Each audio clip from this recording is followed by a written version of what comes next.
had some cousins in Tel Aviv and wouldn't let us get married without going to the mikveh and so on. And going home from Tel Aviv and Ramle on a tractor bales of hay, and it didn't matter. We were very happy. Living in tent.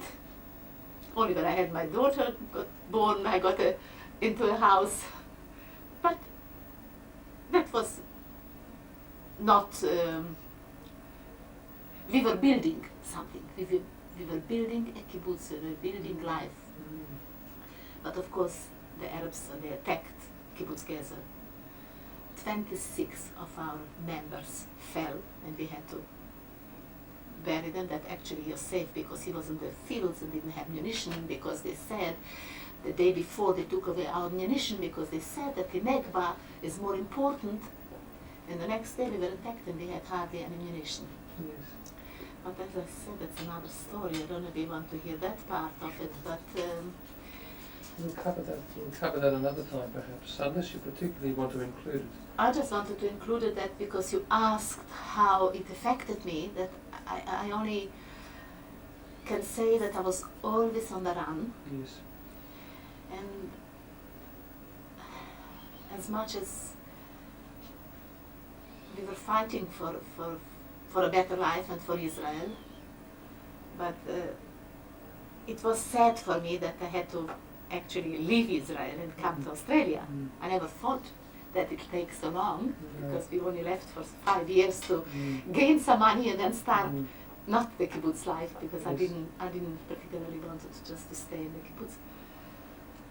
But my daughters, now one was very interested to hear, the younger one, Miri was always interested and always wanted to know about my past. Dali was having only one ear. She was frightened of it. She was always just listening with one ear, really.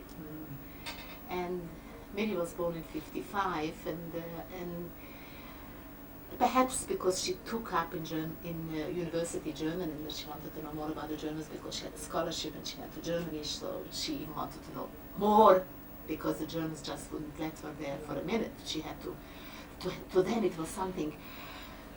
A daughter of a survivor who was born in a kibbutz wanted to hear a lot.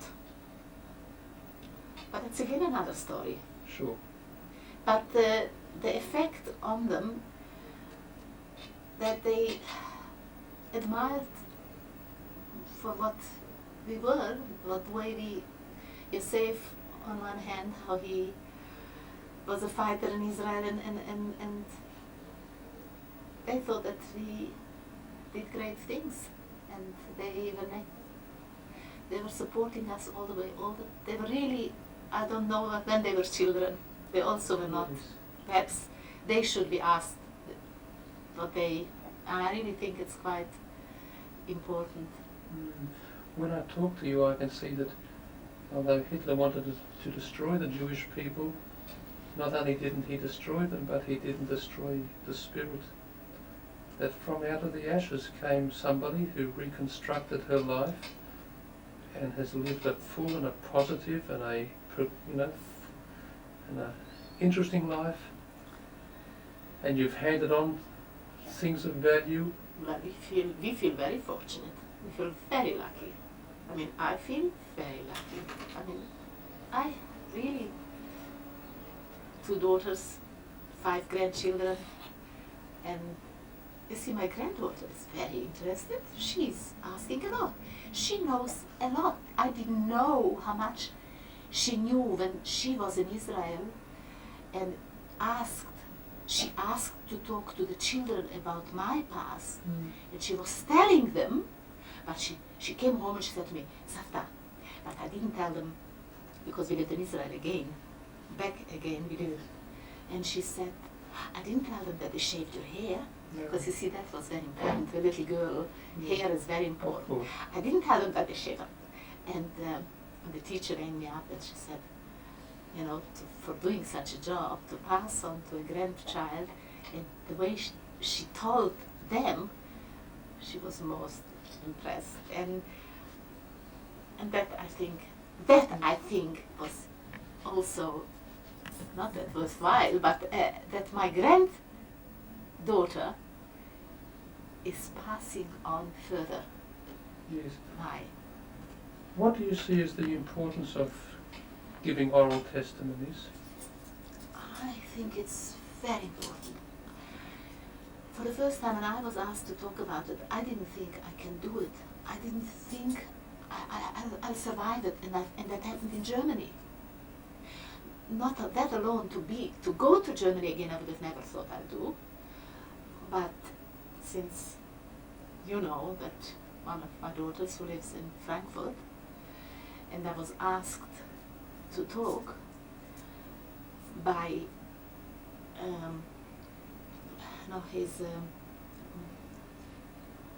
pastor. No, Mullah. A pastor in Germany, that he was in Israel, in Jerusalem, and we guided them. There are Protestants, and very, very interesting and very nice people, friends of Israel. And we were asked in Israel to host them, and we became friendly. And he always asked us to come to Germany, to Ostfriesland. And one day when we got there, and he asked me, for a visit, we came to see them. And he organized the whole church, was full. And he says, well, that I'm the speaker, will I be willing to talk about my life, my past? And then and there, when I saw these people and young people, and I thought, how can I not talk for those who cannot? Mm-hmm. Did it flow?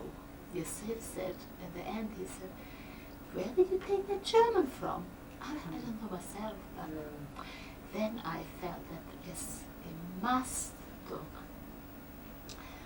And the next day we were invited to his place privately and for a meal, and he said, I must have had a terrible night, and I really had a terrible night. I thought my stomach is going to, it was terrible. And yes, I made my mistakes. In concluding my story, I breathe the air of another world and lived to return to this world. Perhaps I gained strength to survive, thinking as a young girl, I will tell the story to the world about all the unimaginable, unthinkable experiences I lived through. Finally, liberation came. Israel was the place to rebuild a new life on a new foundation. Will I tell a story? But I learned that the story was not so much asked for, was not so much wanted to be heard. We lived again in war. Yosef, however, searched deeply into all that I saw with my eyes and lived through with body and soul. So it became easy for me to remember and speak without hysteric outbursts or traumatic memories of fears. And slowly I kept telling the story to my daughters and with the time to my grandchildren. To my first granddaughter Shanit, I told it in Hebrew. It was Yom HaShoah in Jerusalem. The young Israeli teacher found me very moved and said, your granddaughter Shanit kept the class spellbound for a long time. Shanit came home. Yes, Afta, I told them, but I did not tell them that they shaved your hair from your head, off your head. To my grandchildren born in Germany, I told the story in English. All my 5 grandchildren are educated in Jewish schools, but in Frankfurt they attend Sunday school too, the children of American servicemen. Again I had a phone call, this time the young American Orthodox teacher after Yom HaShoah. She must meet the grandmother of Naomi, age 9, who taught her something about the Shoah which she never knew. My story lives on. Zachiti. I am blessed.